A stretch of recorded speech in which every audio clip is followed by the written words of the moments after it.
I don't want no lunch. I don't want no lunch. I want breakfast. Yeah, but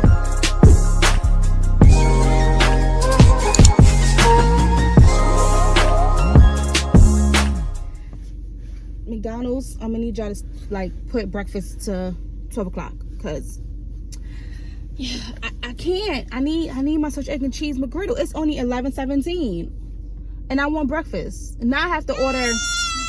I know, right? Now I have to order lunch. I don't want no lunch. I don't want no lunch. I want breakfast. Yeah, but it's 11 o'clock on a Saturday. Today is the 23rd of October. Me and Bria are outside again. I had to go to the bank. I don't think I'm gonna do anything. I don't think I'm gonna do anything today. It's gonna rain at like around 12 o'clock here. So we're gonna be in the house. I'm gonna try to organize Brielle's room, and well, Ramel's at home, so I know if I try to, I'm gonna try. But I'll be tired, all right? I worked last night. I'm tired. I'm probably going off for 2 hours of sleep. So yeah, but I'm upset right now. I really wanted some breakfast. I wanted some breakfast. But you guys like my hat? I actually got this from Hollister. Yeah, got it from Hollister. Having short hair and trying to grow it out right now, I'm just gonna yeah, no, I'm just gonna keep wearing hats, and then at the hospital I can wear like the scrub hats, the surgical hats that the doctors be wearing when they doing surgery. That's in style. It's always been in style, but now since COVID happened, everybody's covering up their hair. I think I'm gonna go and get some more hats because I'm gonna grow my hair out. I think by March I want to go get like a nice silk press, have my hair flowing in the wind, honey. That's my goal. Don't cut my hair no more. That is the goal. But I hope you guys are having a good day, and I'll see you, I guess, in the next video. Happy Sunday, guys. What I just dropped? You just dropped something. I have no clue what I just dropped. Oh, my stand. But happy Sunday, guys. I hope you guys are having a blessed Sunday. Yes, I still look the same. My hair is not done. Whatever. But today I woke up, made breakfast for the kids. Right now I'm just seasoning up some curry chicken for dinner tonight. I'm gonna also make some tacos for lunch. Bryce, you wanna say hi? What did Daddy do today? He put Tinky's new shirt in the dryer, and then all the stuff came off. Yeah. So her birthday outfit has 2 bows on it, and he actually dried it and the bows came off. So now I have to find fabric glue to glue it back so that I can put it in her shadow box on her wall. And Brielle, I think every time I come on camera she's sleeping. Hi. Tiki's awake? Yeah, she's awake. Huh? Can you bring her to me? Yeah, I can bring her. Yeah, so right now I'm just about to start seasoning up the chicken. Come on, Titi. Season up the chicken. I will show you some of the stuff I use in my curry chicken. I don't put that much stuff in my curry chicken because it's unnecessary for me, for my family. They are really picky eaters, so yeah. But I have all the ingredients here on Brielle's high chair and on the sink. This is majority of all the stuff that I have. I have the chicken all clean with lemon and vinegar. Then I have my spices. I also have some carrots. I have some yellow onions, some potatoes, and Scotch bonnet pepper. Yeah, so I'll be right back. Let me put her down and get myself situated for this food. Well, I'm gonna marinate it for about a half an hour before I start cooking it.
guys, I just want to come by, and I know my face is ashy. I just washed my face, and because I had to install the wig, but this is actually the wig that I'm wearing to work tonight. I have a girl who makes my wigs, so she actually made the wig probably a month ago, but I just installed it. So don't be thinking I'll be going to work looking all crazy and stuff, because I don't have my scrub pins on right now. I'll show you the back. I don't know if you can see the back from here. This is the back. This is the back. It's really cute. This is the back, and this is the front. The light in my bathroom is horrible, but you get the drift. I didn't do much. It's a 5x5, and yeah, I love it. I ordered some more wigs for me to try to do. I try to do the ball cap method, but I'm already bald, so I don't need a cap. But yeah, this is, I think it's a 22 inch. I think it's a 22 inch, I'm not sure, but yeah, I installed them myself with the cut to be. And then when I get home in the morning, I'm gonna take it off because I like to wash my hair. So yeah. I'm currently at work, speaking low because I'm on the unit. I hope you guys can hear me. But yeah. So this is another pair of glasses. This is glasses number 3. Yeah. And this is the wig. I mean, I'm getting better at installing wigs. Didn't do that much baby hair. So yeah, it's a pretty chill night at work. Things don't start jumping off until about 4 o'clock in the morning. Then I do AM care. That's about it. Usually when I get here, my mouth is so dry. I need to drink some more water. Usually when I get here, I check their sensor tags, and I send it to security, and then I do a walkthrough, make sure there's isolation gowns and gloves, and in each room there's cards in there that I have to fill. But the CNA before me did it. Oh, I'll be right back. Sorry, the phone rang. But yeah, I'm actually just finished my matcha latte. Well, is that a latte? It's a matcha. I made matcha at home. I usually drink that, or I would drink coffee. But because I had coffee this morning, I drink the matcha. And I also tried. Sorry, I keep getting cut off. Parent came in. But yeah, I tried the skinny Teamy. I think it's Teamy. I think I hope I'm saying that right. Teamy? I think it's Teamy. I had that this morning. I'm not gonna do the colon detox from Teamy until Wednesday night because I'm off Thursday morning, and I heard that it makes you poop really like a lot. So yeah, but tonight's gonna be a chill night, not doing much. Just probably sit here until somebody needs my help, and watch some vlogs, and that's gonna be about it. But yeah, hope you guys are having a good morning. Well, y'all should be asleep. It's 1:27 in the morning, so y'all should both be asleep. I actually came on here to close out the vlog. I'm sitting here right now actually editing this vlog right now. As you can see, I'm actually in the family room on my break, editing on my iPad, on iMovies, and then I have my like little snacks right there because the green room that we did have is shut down. It's no longer in business. So yeah, it's 4:01 in the morning, so I'm about to go back and help the nurses with their AM care. We don't have any reservations tomorrow, so I don't have to set up for any surgeries. And that's about it. But I really want to thank you guys for watching this vlog, thank you for coming back. Thank you, thank you, thank you. If you haven't subscribed yet, please subscribe. Listen, I need you guys to subscribe. Help your girl out. Embark on this adventure with me. And let's keep going. Give me a thumbs up as well. And definitely leave a comment. Even if it's bad or it's good, I'm open to comments. If that's going to help me grow and make my vlogs a little bit better. But it's getting there. It's going to get there over time. Nothing comes natural overnight. It takes time. So I just want to thank you guys one more time. Thank you for watching this vlog, and I will see you guys in the next vlog. Peace.